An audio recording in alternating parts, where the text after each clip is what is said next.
ప్రజలందరికీ జై భీమ్ తెలియజేస్తూ అంబేద్కర్ జయంతి శుభాకాంక్షలు. ఇప్పుడు నేను అంబేద్కర్ గురించి చెప్పబోతున్నాను.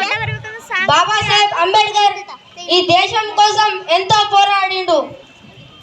బాబాసాహెబ్ అంబేద్కర్ కనుక ఈ దేశం కోసం పోరాడకపోతే ఇప్పుడు మేము ఈ స్థాయిలో ఉండే వాళ్ళం కాదు.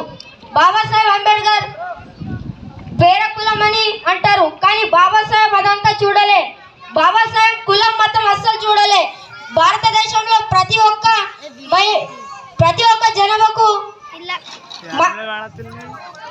ఒక్క జనముకు మంచి చేసిండు. ఎందుకంటే ఇప్పుడు మీరు వేసే ఓటు ఉన్నది, అది ఎట్లా వచ్చింది అనుకుంటున్నారు?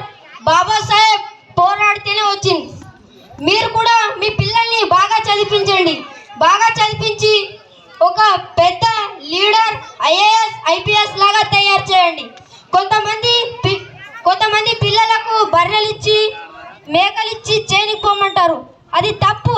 మీరు అట్లా పిల్లలను బాధ పెట్టొద్దు. చిన్న వయసులో మీరు బాగా మీ పిల్లల్ని చదివించాలి. నేను కోరుకునే